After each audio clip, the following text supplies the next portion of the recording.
Rolling Stones' Rock and Roll Circus was conceived by lead singer Mick Jagger after the success for the promotional videos for Jumpin' Jack Flash and Child of the Moon, directed by Michael Lindsay Hogg.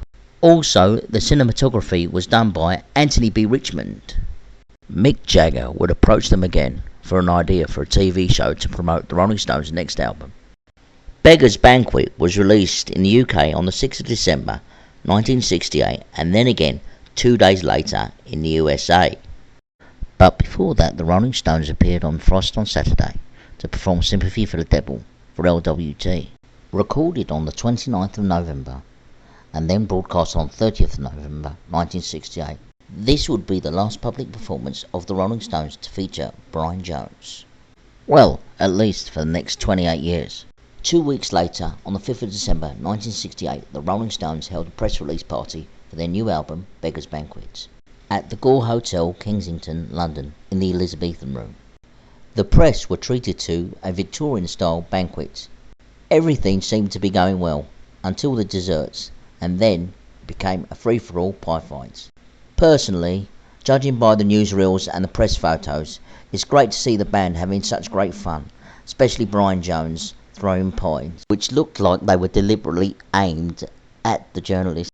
According to the director, Michael Lindsay Hogg, Jagger asked him if he could come up with a theme or a name for this TV show he had in mind. And he said, "Sure, yeah." And Jagger replied, "Good. Then we can shoot it in December and the band will pay for everything. So then we can have complete control of everything." Michael Lindsay Hogg was sitting at a desk in the Rolling Stones office, doodling with a pen and paper, trying to think of an idea for the TV show. Apparently, the idea came to him like this: circle, circle, circle, circle, circus, circus, yes, Rolling Stones, circus, Rolling Stones, rock and roll, circus. Yeah, that's better. The Rolling Stones Rock and Roll Circus. Straight away, Michael Lindsay Hogg phoned Jagger up to tell him the news of his idea. Mick liked it, but he also stressed that he didn't want it to be a polished American Ringling Brothers type circus or a Russian glitzy, glamorous circus. He wanted it to be a typical, tacky British circus show. Also, he wanted to include guests such as artists the Stones liked, and also performances with different kinds of genres of music to coincide with your typical circus acts, like your trapeze artists, your fire eaters, your tightrope walkers and clowns. The circus performers were hired from the Sir Robert Fawcett's Circus. Michael Lindsay Hogg and Mick Jagger were at the Rolling Stones office in London trying to figure out what kind of acts and guests and musicians they wanted for the Rolling Stones Rock and Roll Circus. Jagger, with his phone book in his hand, decided to go through the list of his contacts to phone and eventually book the Rolling Stones' great rivals and friends, The who had just finished another tour and said yes immediately. Another guest that Mick wanted to play the part of the circus announcer was French film actress and model Brigitte Bardot, but turned the offer down because of filming schedules and contract reasons. Apparently, Jagger also offered the part to American actress Mia Farrow, who also turned the part down due to, I think, her divorce from her husband at the time, Frank Sinatra, over her role in Rosemary's Baby. Eventually, it was decided to split the part into two, having Mick Jagger himself playing the part of the ringmaster and each member of the Rolling Stones to introduce either a circus act or musicians. American actress and model Daniela Luna was given the other part of a glamorous circus assistant. Johnny Cash was also invited to perform at the Rock and Roll Circus, but unfortunately he too declined, which was a great shame because that would have been a really good performance. One strange claim that Mick Jagger did say on the audio commentary for the DVD release of the Rock and Roll Circus that he invited the former King Zog of Albania to come and sit in the audience, and he then replied to say that he couldn't make it. But that's not true, Mick, because he died in 1961 and the Rock and Roll Circus wasn't until 1968. Anyway, what is true is Jagger and the Stones managed to book and pay for the plane tickets to fly them from America to London, American blues band Taj Mahal. But there was a problem with that from UK immigration, who only granted the band a visitor's visa instead of a working visa, which meant that the band Taj Mahal was not allowed to perform anywhere in the UK, let alone at the Rolling Stones Rock and Roll Circus, which caused a huge headache between director Michael Lindsay Hogg and the Stones, in particular Keith Richards, who said, if Taj Mahal don't perform, I'm not performing either. Anyway, to cut a long story short, Taj Mahal did eventually perform at the Rock and Roll Circus, and what a performance.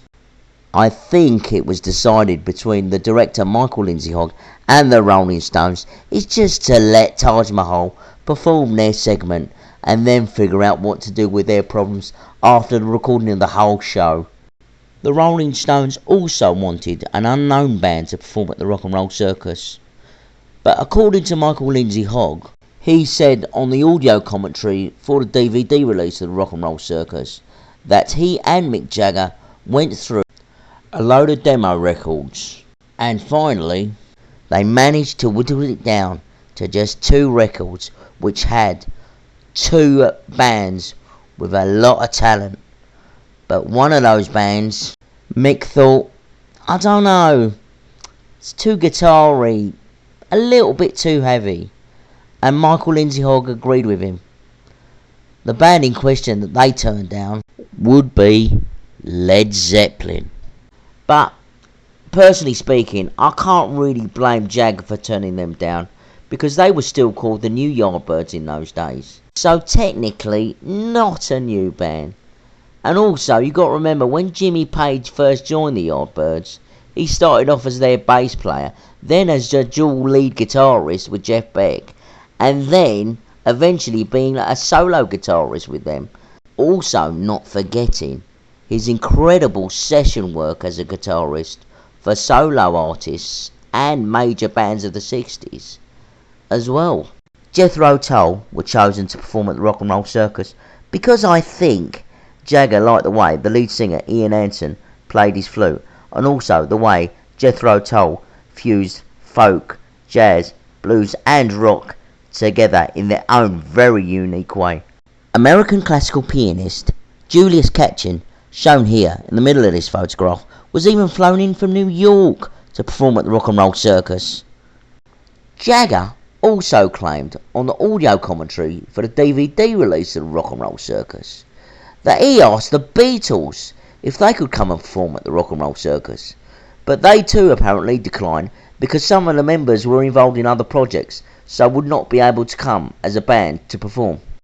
According to Michael Lindsay Hogg, Jagger even decided to have a supergroup to come and perform at the Rock and Roll Circus.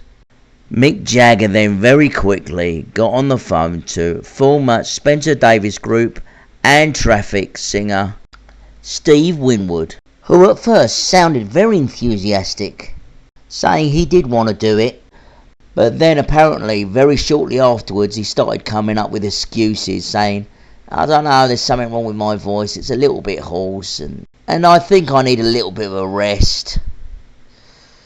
Which, to be honest with you, I don't really blame him, especially after Traffic had just recently split. But it's a shame, because he would have been a great member for the supergroup. So, with Stevie Winwood out, Mick Jagger and Michael Lindsay Hogg wondered if it would be worth getting in contact with Paul McCartney. But I think both Mick and Lindsay Hogg decided John Lennon would be a better choice.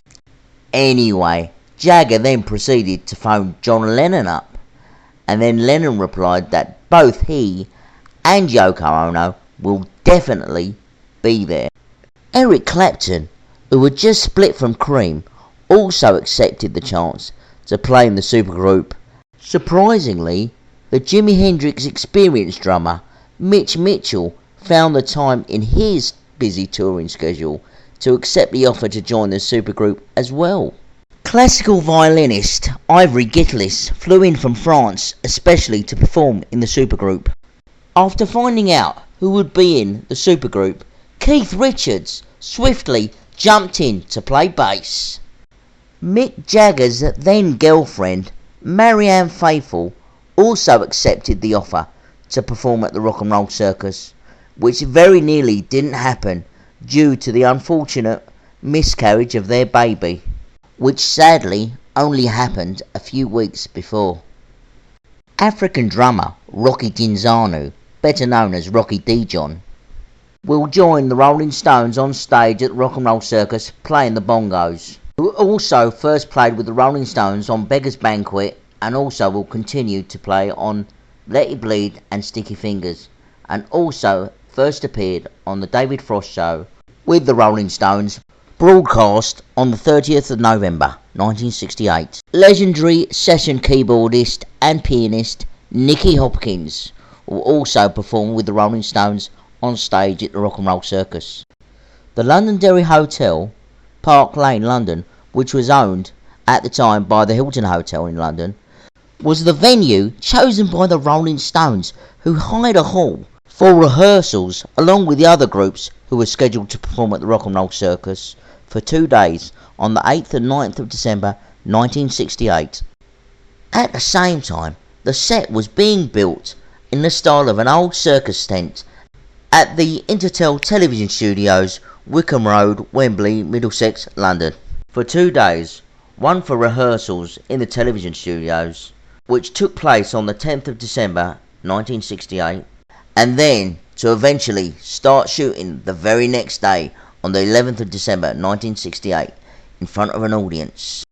800 tickets were given away for free to members of the Rolling Stones fan club, apart from one very fortunate person, and that was my old mate David Holman, whose mother was working nearby at the Hilton Hotel at the time, and where Anthony B. Richmond, the cinematographer, was also staying, and she casually in passing mentioned that her son was also a Rolling Stones fan, and then he replied, "Well, we're going to be shooting a TV special in a couple of days," and then proceeded to give her 2 tickets for free.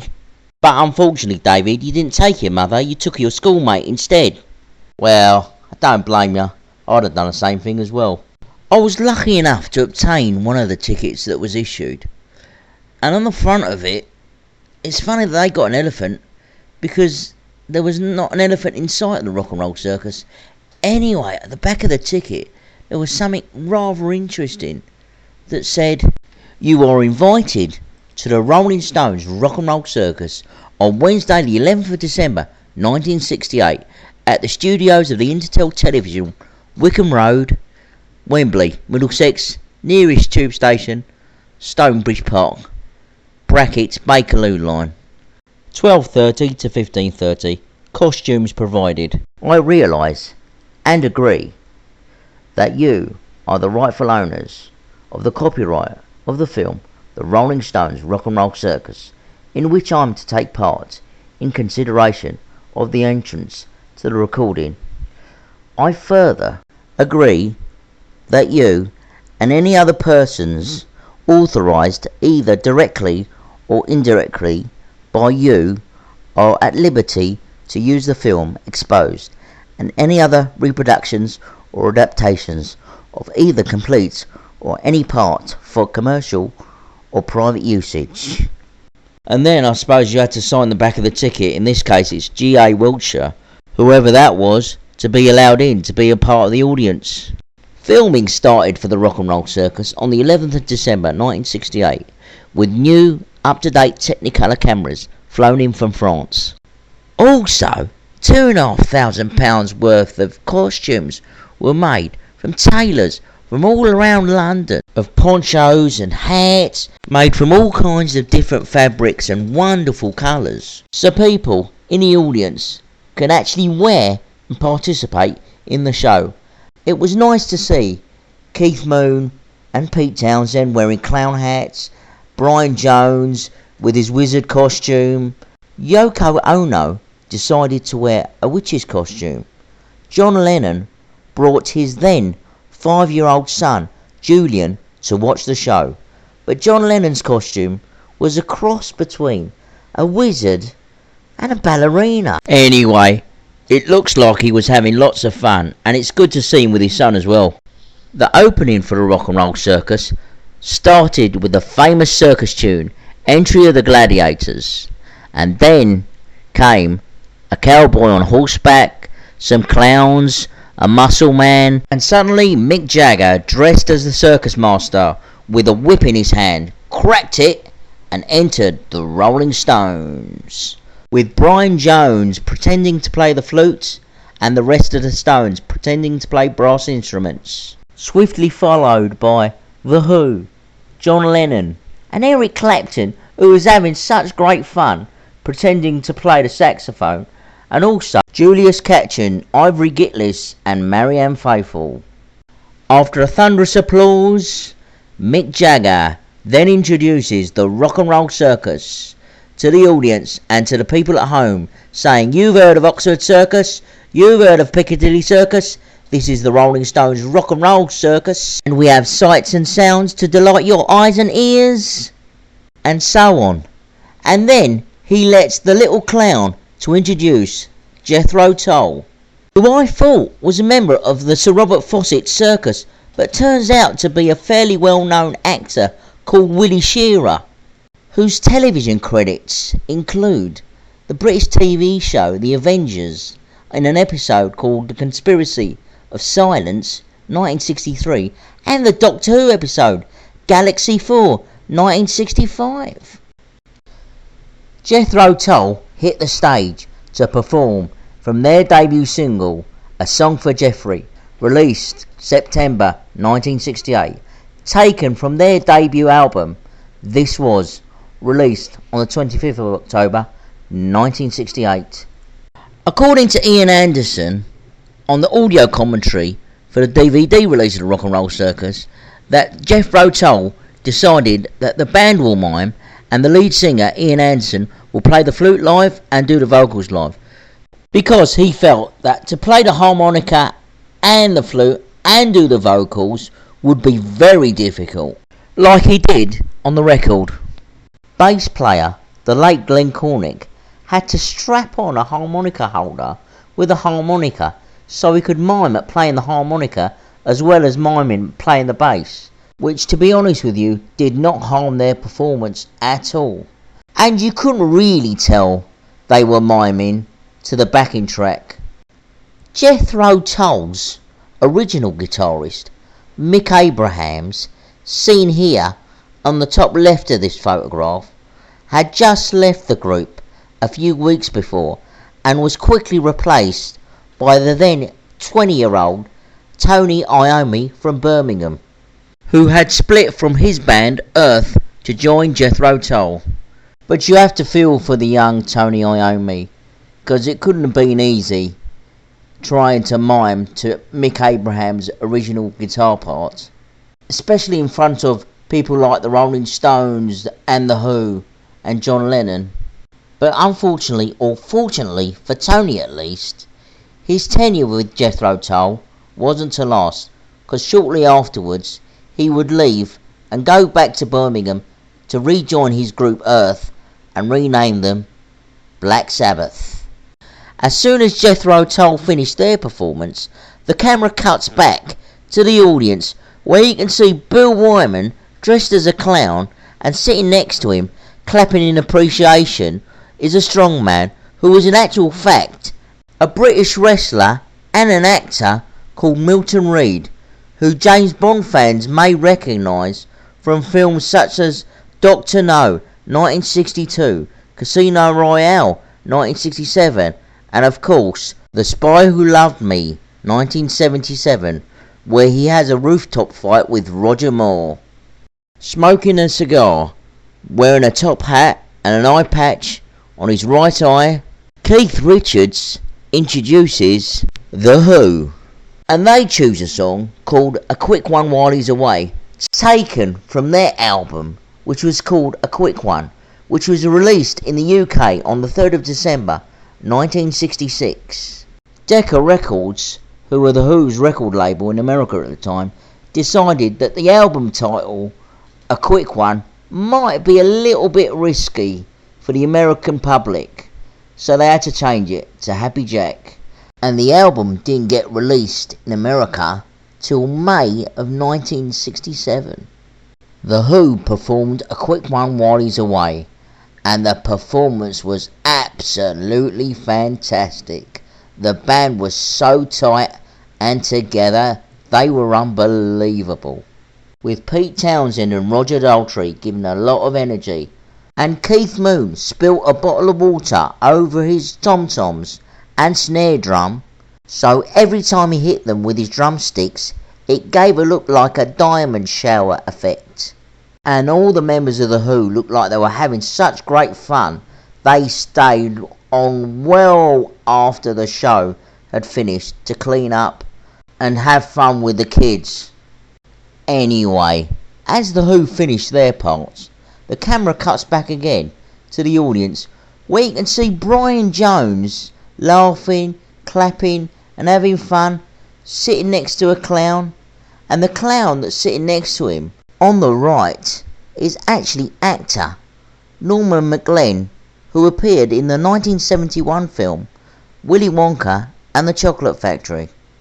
And then comes, well, what I can only describe as rather an elderly couple on the trapeze, which looked rather tacky, but at the same time, strangely, rather suited the surroundings of the show.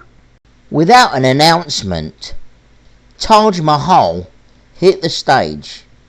The song they chose to perform was A Lot of Love, which eventually got released on an album called Recycling the Blues, which was released in 1972.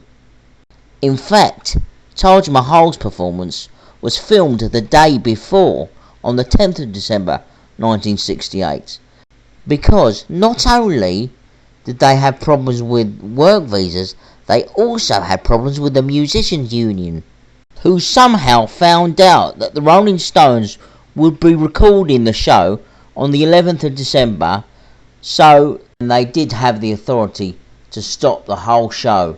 So the Stones, in their infinite wisdom, decided it would be better to shoot Taj Mahal during the rehearsals on the 10th.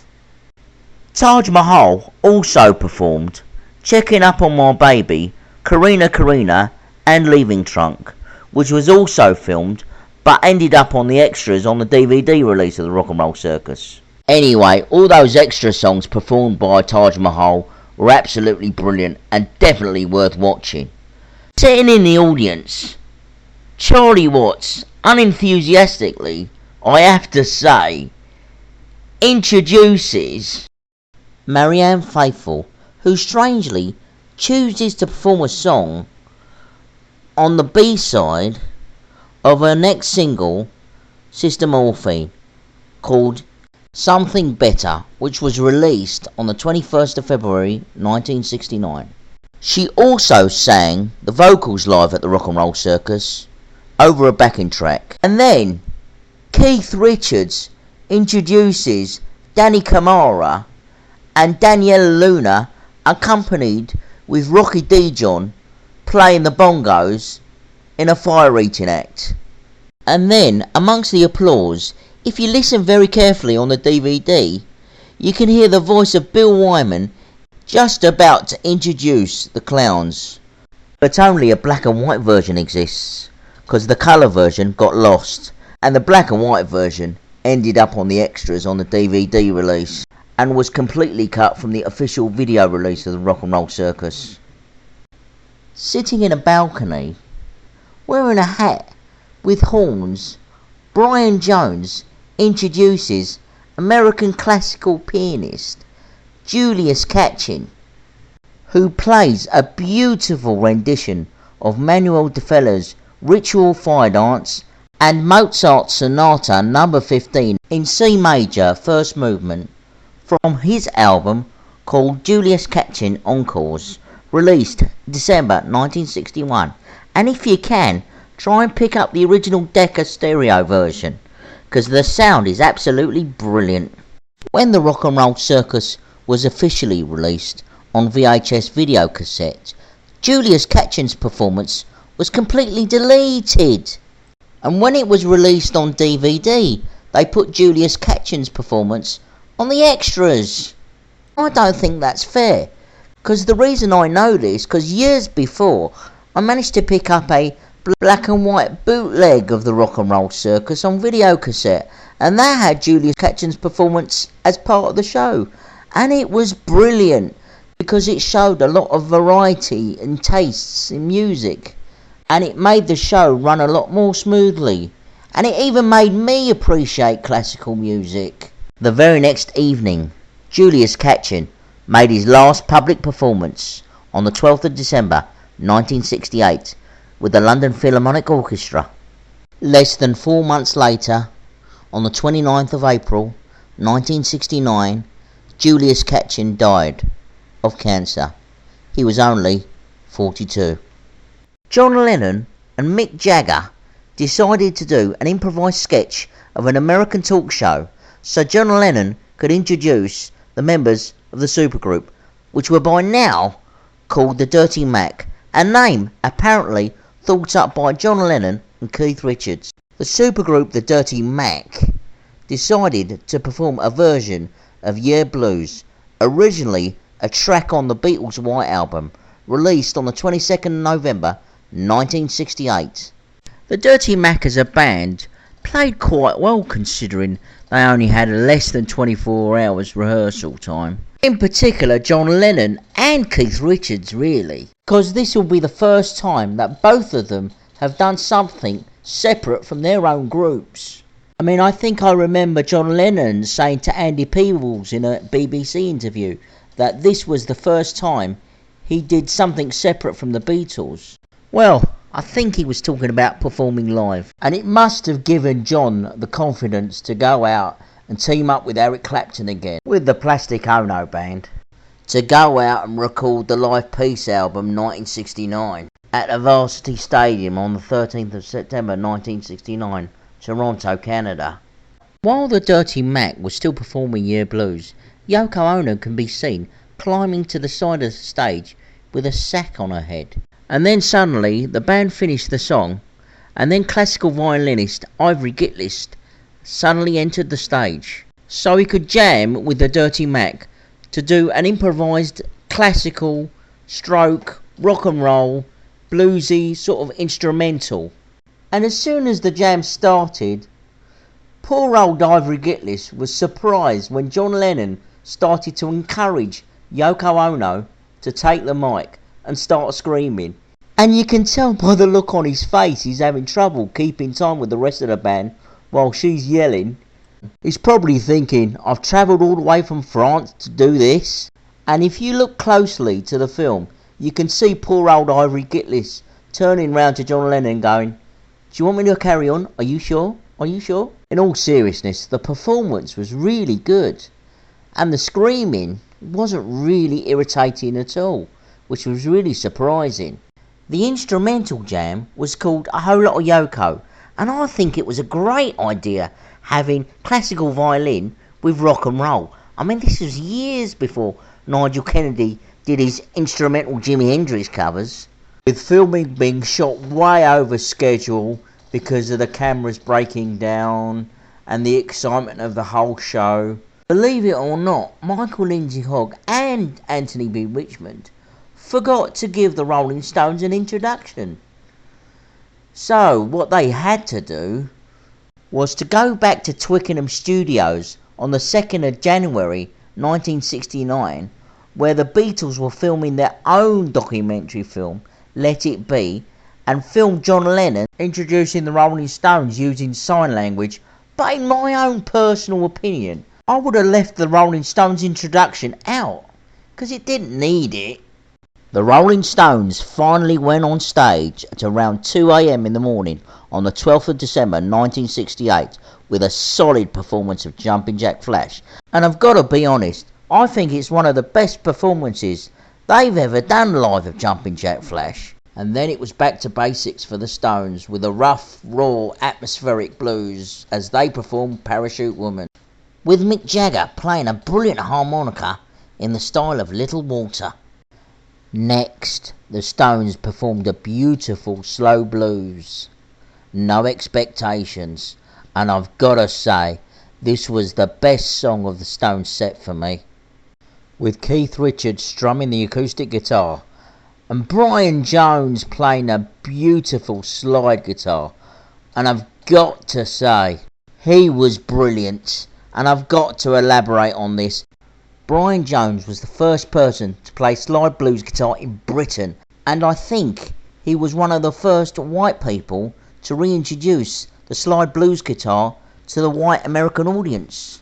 And then the Rolling Stones perform what I think was a stroke of genius, You Can't Always Get What You Want, which was an unreleased song at the time, but was eventually released as the B-side to the single Honky Tonk Women, which was released July the 4th, 1969, a day after, sadly, Brian Jones died.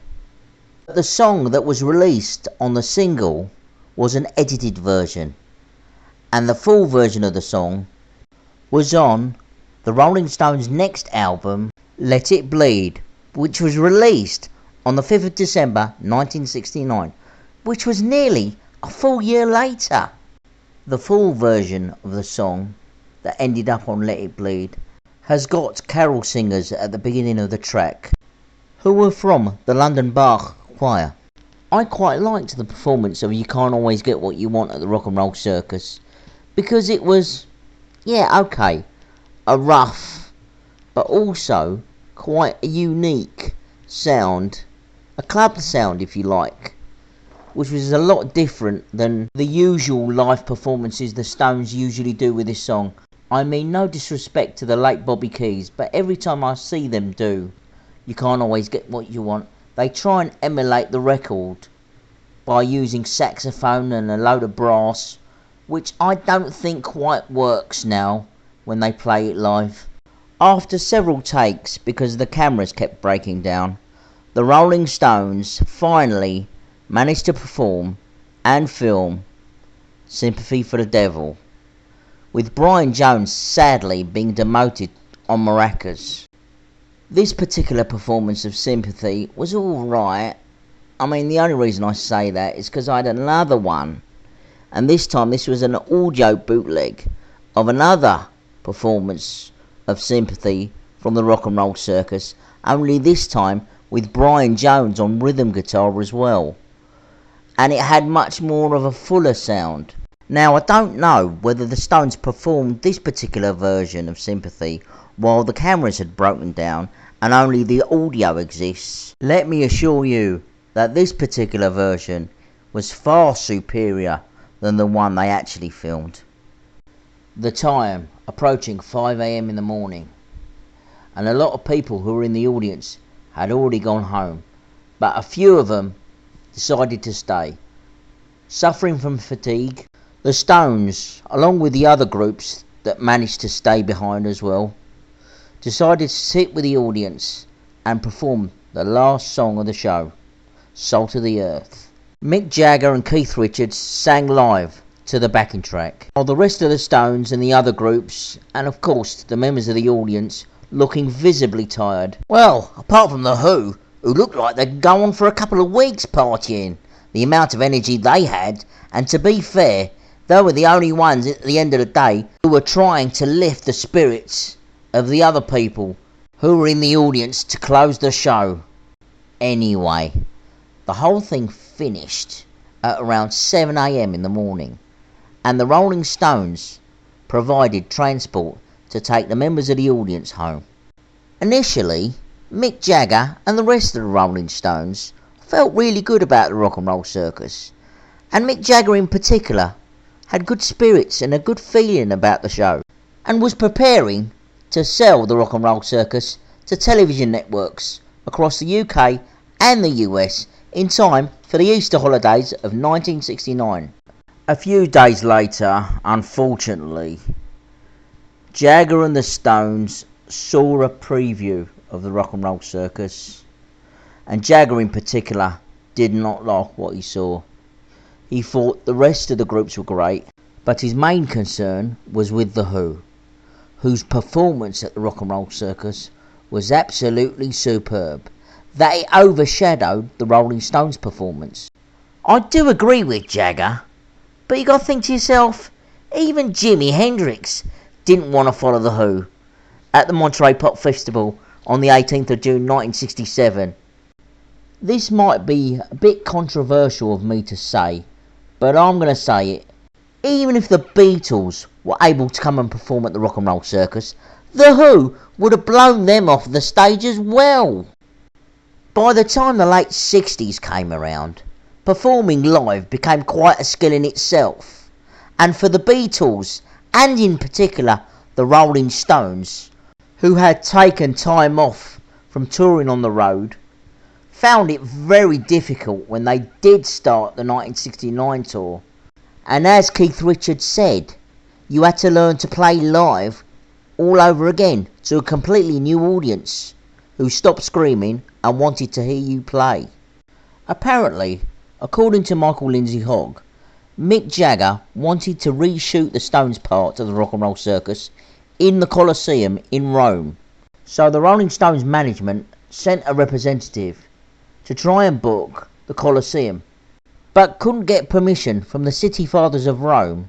And to make matters worse, news got out to the Italian press, where the headlines read, "Where once lions roared, will the Stones now play?" And then apparently the Stones were denied permission. Shortly afterwards, on the 8th of June 1969, Mick, Keith and Charlie went to see Brian Jones to tell him he was sacked from the group he formed back in 1962, and then, less than 3 weeks later, he died, apparently drowning in his swimming pool on the 3rd of July 1969. Apparently, Mick Jagger wanted to reshoot the Stones segment again at the Rock and Roll Circus, only this time using Jones's replacement, Mick Taylor. But then I think he finally realised it would cost too much money to edit Taylor's part in and Jones's part out. The money spent on the Rock and Roll Circus cost the Rolling Stones £53,000, and that was nothing, even in those days. And it didn't really matter to Mick and Keith either, because they were the main songwriters, but it did for Brian, Bill and Charlie.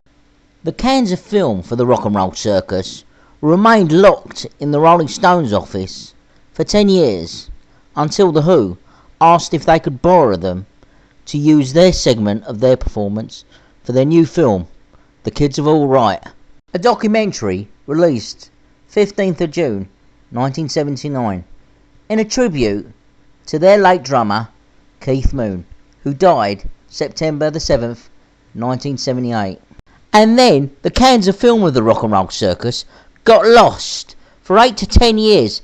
Apparently there was this strange rumour that The Who had chucked them in the bin after they had finished editing their part for their film. What actually happened was this: the Sixth Stone and road manager Ian Stewart was at the Rolling Stones office in London, came across by chance these cans of film that were stacked in the bathroom. Ian, in his infinite wisdom, thought Mick and the boys might need these in the future, and decided to take them home where he lived with his wife in the country. The cans of film remained in Ian Stewart's possession until he died on the 12th of December 1985. Sometime after Ian Stewart's death, I'm not sure when, Ian Stewart's widow, Cynthia, was cleaning out their barn and found these cans of film with hay on them and horse manure, but more importantly, they had the stickers that said the Rolling Stones Rock and Roll Circus on them. Meanwhile, at the same time, mid to late 80s, I managed to pick up an audio cassette of a bootleg of the Rock and Roll Circus, and that had Route 66, Confessing the Blues, Jumping Jack Flash, Parachute Woman, You Can't Always Get What You Want, Sympathy for the Devil, No Expectations, Salt of the Earth, and a different version of Yeah Blues. And then, about 3 or 4 months later, at my local record fair in London, I struck gold. I managed to pick up, on video cassette, a black and white bootleg of the Rolling Stones' Rock and Roll Circus. Okay, the picture was a little bit ropey, but the sound was absolutely brilliant in my opinion. Anyway, on the video cassette, it had a different version of Yeah Blues and different camera angles of the Rolling Stones performing You Can't Always Get What You Want and Sympathy for the Devil, and a different version of Mick and Keith singing Salt of the Earth. A clip of the Rock and Roll Circus was included of them performing You Can't Always Get What You Want in colour in the documentary film 25 by 5, The Continuing Adventures of the Rolling Stones, which was first broadcast on BBC Two on the 27th of December 1989, and then released on home video on the 7th of January 1990. October the 12th, 1996, the film of the Rock and Roll Circus premiered at the Walter Reed Theatre, which was part of the New York Film Festival in front of a celebrity audience. 2 days later, on the 14th of October 1996, the album of the Rock and Roll Circus was released on compact disc. After nearly 28 years, the Rock and Roll Circus was officially released on VHS videocassette. At first, personally speaking, I was quite happy and really excited to watch it finally in good quality and in colour, but then I was really upset, as I said before, having seen Julius Katchen's part completely cut. And I also wasn't too happy with the way they mixed the sound, so I went back to the original black and white bootleg video cassette, and the sound quality there, believe it or not, was far better. The Rock and Roll Circus was also released on Laserdisc around the same time as the video release, but not on vinyl. On the 12th of October 2004, the Rock and Roll Circus was released on DVD. The extras included an interview with Pete Townshend of The Who, Brian Jones introducing Julius Katchen and also Julius Katchen's performance, a clip of Diana Luna and Mick Jagger with a Siberian Tiger from the Rock and Roll Circus, Fatboy Slim's dance mix of the Rolling Stones' Sympathy for the Devil, and 2 audio commentaries, one by director Michael Lindsay Hogg and cinematographer Anthony B. Richmond, and the second audio commentary by Mick Jagger, Bill Wyman, Keith Richards, Yoko Ono, Ian Anderson, and finally Taj Mahal. Abco Records and Films will release a limited edition box set of the Rolling Stones Rock and Roll Circus, which will include a newly restored 4K DVD, a 48-page book, a 3-set vinyl of the soundtrack, a 4K Blu-ray. But what I really want them to do is I want them to release the warm-up rehearsals that the Stones did before they shot it on film, which was previously only released on bootleg. The limited edition box set for the Rock and Roll Circus is scheduled for release in the US on the 7th of June 2019 and then in the UK on the 28th of June 2019.